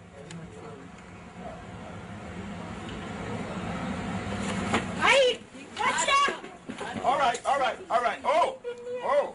But Bishop Edwards wanted to be doubly sure. You tried it once, I want you to do it again. So we can know how. Let him. Wait, hang on. In this case, lashing out is putting it lightly. Number 7, the running shadow. So we've gone through aliens. Now how about moving shadows? During the broadcast of a soccer game at the Hernando Siles Stadium in 2014, cameras caught a glimpse of what appeared to be a moving dark figure. Although it was running at full speed, people in the crowd didn't seem to notice. What made this incident all the more creepy was the fact that the figure can be seen moving through fans and even a barrier. While some theorized that the figure was in fact a soccer player double exposed on camera, to this day, the cause of this mysterious apparition remains unknown. Number 6, the UFO summoner. Is seeing really believing? He's the Las Vegas man who claims he can summon UFOs on command. Pretty wild. So we sent Action News reporter Mike Delastrito to get the real story. But what he found shocked everyone and could leave you wondering, are UFOs real? In 2005, Ramon Watkins, a man from Las Vegas who called himself Yahweh, claimed to have learned from the Old Testament how to summon UFOs. In a news report meant to expose him as a fraud, an ABC News reporter was left baffled when Watkins proceeded to seemingly manifest mysterious orbs of light floating in the sky. I could see it clear as day. In fact, it's bright. I can't believe this. It's moving pretty fast.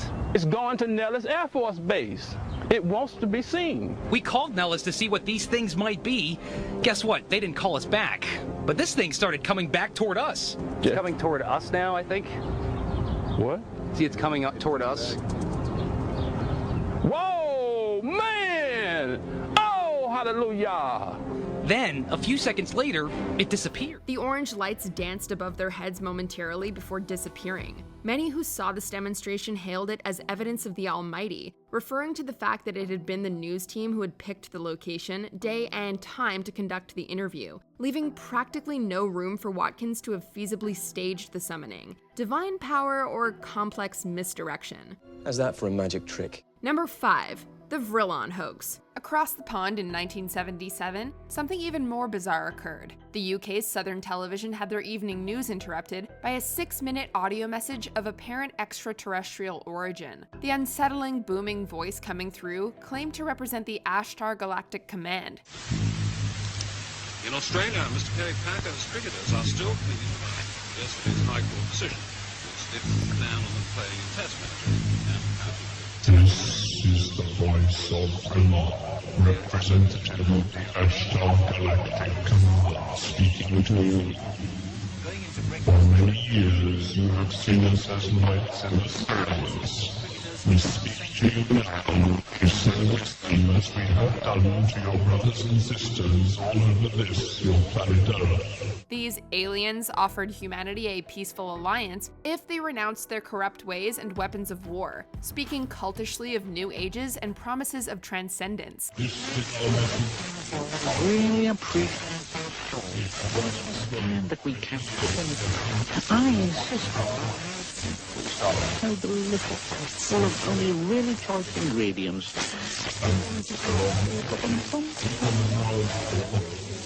I can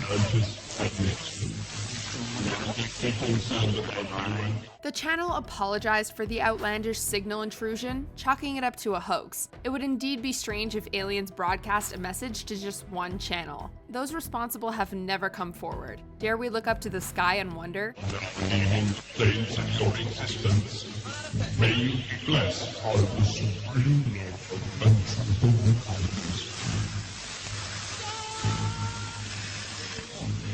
Use your imagination.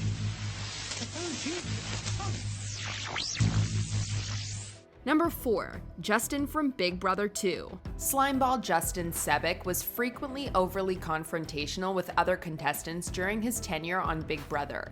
No! Justin, no! Don't do it. Will? I had to convince him twice not to smash a damn wine bottle on the basketball court. The fear is that somebody in there is going to get popped. But the act that finally got him kicked off the series went way beyond typical reality show conflicts. Justin famously, and quite rightly, got evicted for disturbing behavior involving fellow housemate Krista. After some drinks, the two began kissing and flirting, when Justin suddenly held up a knife and threatened her. Would you get mad if I killed you? At this point, Justin picked up a large kitchen knife and repeated to an intoxicated Krista, "Seriously, would you get mad if I killed you?" He put the knife to Krista's throat as they kissed. The drama didn't end there. A year after being kicked out of the house, Justin was arrested and charged with assaulting his girlfriend. To say Krista and the other housemates dodged a bullet is a massive understatement. I should feel real sorry for Justin. I really don't. I'm sorry he did it to himself.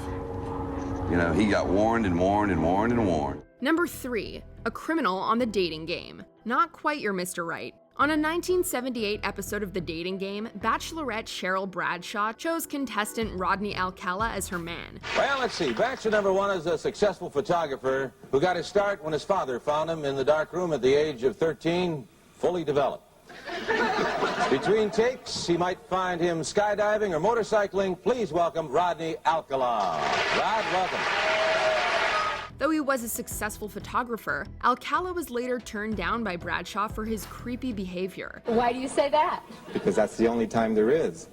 The only time? What's wrong with morning, afternoon? Well, they're okay, but night times when it really gets good, then you're really ready. I'm a drama teacher, and I'm going to audition each of you for my private class. Bachelor number 1. You're a dirty old man. Take it. Oh, come on, over here.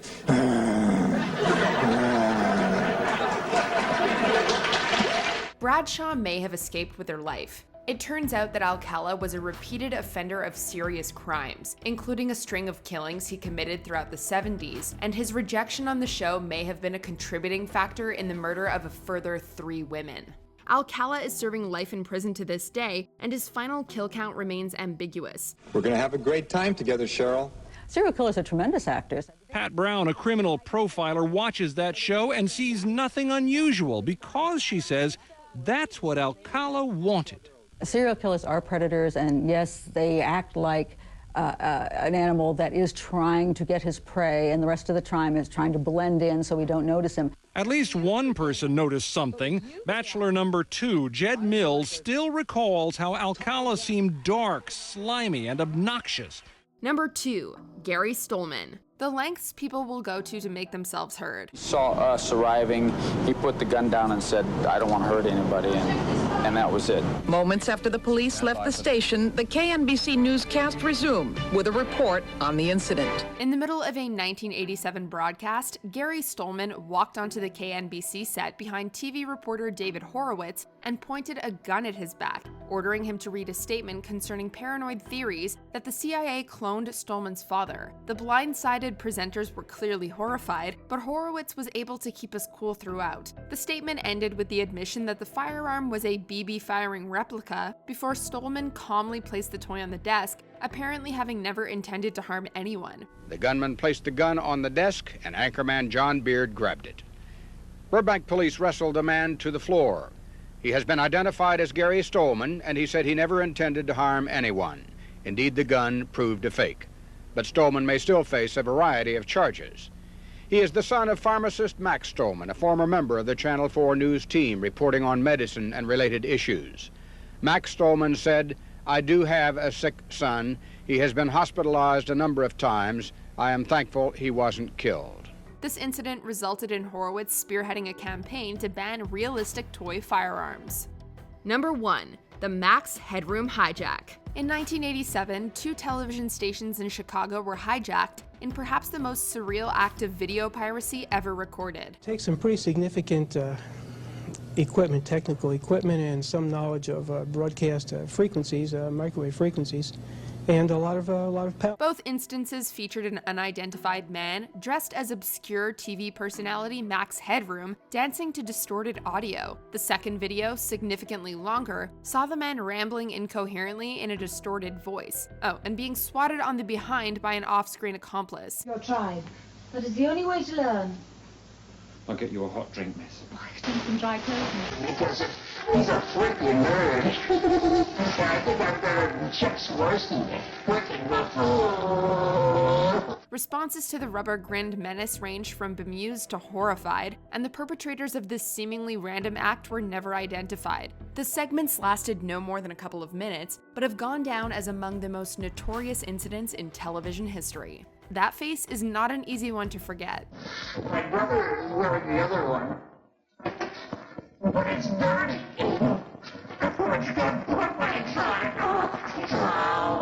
Did you watch any of these creepy occurrences live? How did they make you feel in real time? Time to call 911 to prevent permanent brain damage. Thankfully, Julie Chen's colleagues acted in time. All right, well, that's going to do it for this special look at the amazing, electrifying, shocking, and terrifying moments captured on live TV. Thanks for watching. I've been Matt from Watch Mojo, and I'll see you next time.